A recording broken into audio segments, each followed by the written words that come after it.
ఓం నమః శివాయ. ఓం నమో నారాయణాయ.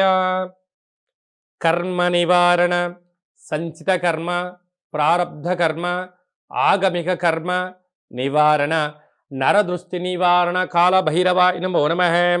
ఓం దిగంబరాయ విద్మహే సింహవాహనాయ ధీమహి తన్నో కాళభైరవ ప్రచోదయాత్.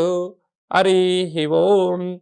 మా ఛానల్కి స్వాగతం. చూస్తున్న వీక్షకులకు, ప్రేక్షకులకు, ప్రియ కాళభైరవ భగవద్బంధులకి స్వాగతం పలుకుతూ మమ్మల్ని ఎంతగానో ఆదరిస్తూ ఉండబడినటువంటి ప్రియ సోదర సోదరీమణులకు అందరికీ, సనాతన ధర్మ సంరక్షకులకి, వీక్షకులకు, ప్రేక్షకులకు 2024 సంవత్సరంలో శేషభాగమైనటువంటి 15 రోజులకు వీడుకోలు పలుకుతూ 2025 సంవత్సరానికి స్వాగతం పలుకుతూ ఈ సంవత్సరంలో జరిగినటువంటి అష్ట కష్టాలకు, ఇబ్బందులకు, అనారోగ్యాలకు స్వస్తి పలుకుతూ నూతన ఆనందంతో 2025 సంవత్సరం స్వాగతం పలకాలని కోరుకుంటూ 16/12/2024 నుండి 31 డిసెంబర్ 2024 వరకు పుట్టినటువంటి వారందరికీ కూడా ముందస్తుగా జన్మదిన శుభాకాంక్షలు. అలాగనే గతంలో వివాహం చేసుకున్న వారికి వివాహ వార్షికోత్సవ శుభాకాంక్షలు.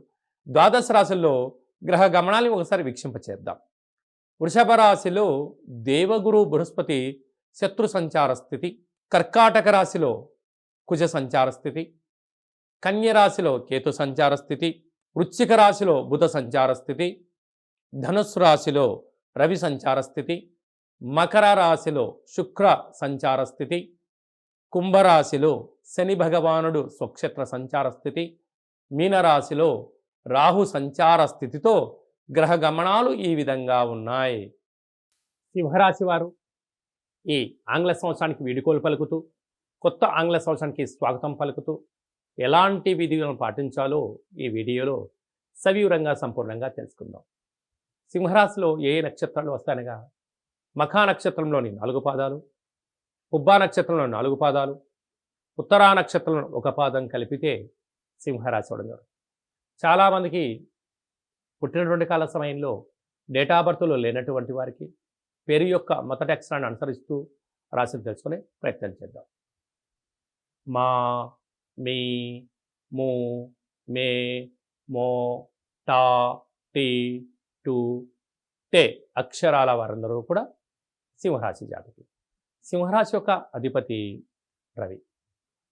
వీరికి 2వ స్థానంలో కేతు సంచారం చేయడం వలన ప్రభుత్వ, వృత్తి, ఉద్యోగ, వ్యాపార అధికారులతో సత్సంబంధాలుగా ఉండడం, ఏదైనా ఒక పని చేస్తున్నప్పుడు దాని యొక్క ప్రారంభము, మధ్య, చివరి ఎండింగ్ ఏమవుతుందో వీరికి ముందే తెలిసిపోతుంది.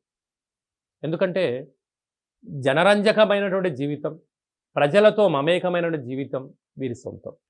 ఇలాంటి పరిస్థితుల్లో అర్ధాష్టమ బుధుడు నూతనమైన పెట్టుబడులు పెట్టేటప్పుడు, అప్పులు చేసేటప్పుడు, అప్పులు ఇచ్చేటప్పుడు ఆచితూచి నిర్ణయం తీసుకోగలిగారు.